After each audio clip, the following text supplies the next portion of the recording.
አርእስተ ዜና 85ኛው የአርበኞች ቀን በአዲስ አበባ የአርበኞች ሐውልት መታሰቢያ ጠገብ ተከብሯል።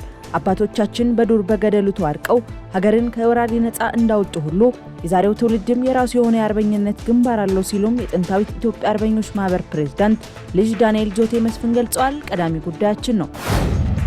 ከትላንት ሚያዝያ 26 ቀን 2018 ዓ.ም ጀምሮ ተግባራዊ እየተደረገ በሚገኘው የነዳጅ ምርቶች የችርቻሪ ዋጋ መሰረት ናፍጣ በአንድ ዓመት ጊዜ ውስጥ ብቻ የ64 ብር ጭማሪ አሳይቷል። በግንቦት ወር በ2017 ዓ.ም 1 ሊትር ናፍጣ በ116 ብር ከ49 ሳንቲም ይሸጥ የነበረ ሲሆን ከትላንት ጀምሮ ተግባራዊ በተደረገው የዋጋ ተመን መሰረት በአንድ ዓመት ጊዜ ውስጥ የ64 ብር ወይም የ54.9% የዋጋ ጭማሪ አሳይቷል። በዝርዝር ይዘነዋል።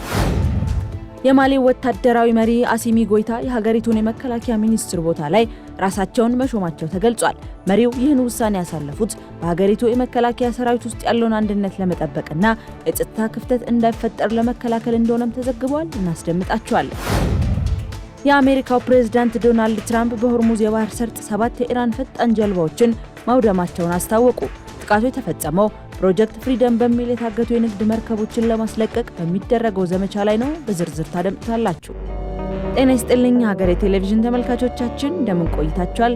ከሀገር ውስጥ እንዲሁም ከውጭ ያዝናቸውን የዕለቱን የምሳ ሰዓት ዜናዎች ወደ እናንተ ማድረስ ጀምረናል። ምህረት ደግፍ አብሬያችሁ ቆያለሁ። 85ኛው የአርበኞች ቀን በአዲስ አበባ የአርበኞች መታሰቢያ ሐውልት አጠገብ ተከብሯል። አባቶቻችን በዱር በገደሉ ተዋድቀው ሀገርን ከወራሪ ነፃ እንዳወጡ ሁሉ የዛሬው ትውልድም የራሱ የሆነ የአርበኝነት ግንባር አለው ያሉት የጥንታዊት ኢትዮጵያ አርበኞች ማህበር ፕሬዝዳንት ልጅ ዳንኤል ጆቴ መስፍን ትውልድ የሚቆምበትን መሬትና የሚሄድበትን መንገድ የሚያውቀው ታሪኩን ሲረዳ ነው ብለዋል። ይህ ትውልድ ሀገሩንና ታሪኩን ጠንቅቆ ማወቅ አለበት ሲሉም ፕሬዝዳንቱ አጽንኦት ሰጥተዋል። በተጨማሪም በኢትዮጵያውያን መካከል ሊነግስ የሚገባው አንድነት መሆኑን በመጥቀስ መከፋፈልና መለያየትን ድል ልነሳ ይገባል ሲሉ አስገንዝበዋል።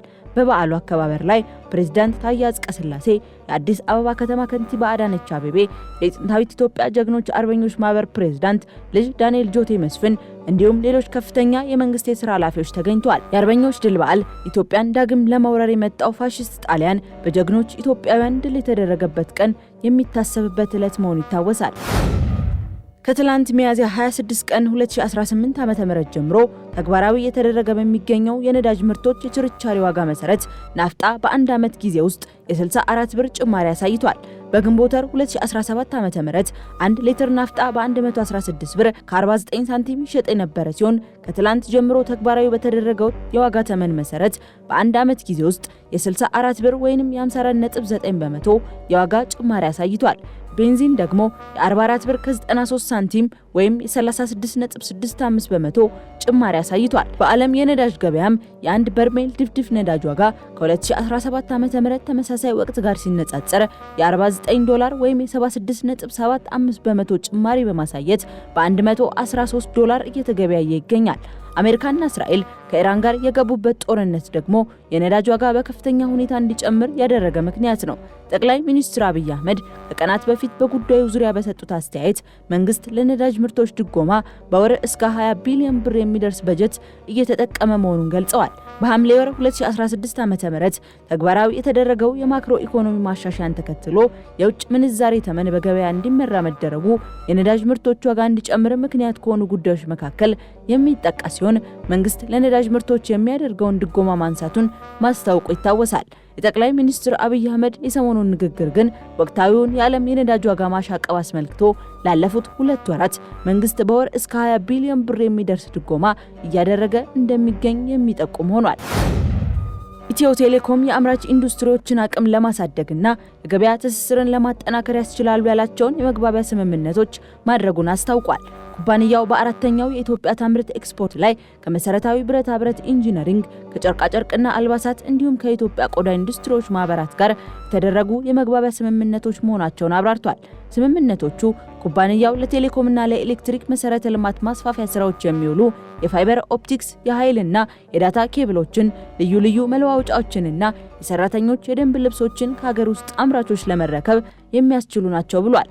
ይህም ኩባንያው አስተማማኝና ጥራት ያላቸውን ግብአቶች በሀገር ውስጥ እንዲያገኝ፣ አምራቾች ዓለም አቀፍ ደረጃቸውን የጠበቁ ምርቶችን እንዲያቀርቡና የአቅርቦት ሰንሰለት ማነቆች እንዲቀረፉም ምቹ ዕድል የሚፈጥር ነው ተብሏል። በተጨማሪም የሀገር ውስጥ አምራቾችን የማምረት አቅም ለማሳደግ፣ ፈጠራን ለማበረታታትና ከውጭ የሚገቡ ምርቶችን በሀገር ውስጥ ምርቶች በመተካት የውጭ ምንዛሬን ለመቆጠብ፣ የቴክኖሎጂ ሽግግርን ለማሳለጥና ዓለም አቀፍ ተወዳዳሪነትን ለማረጋገጥ ጉልህ ፋይዳ ይኖራቸዋል ሲል ኩባንያው በትስስር ገጹ አስፍሯል።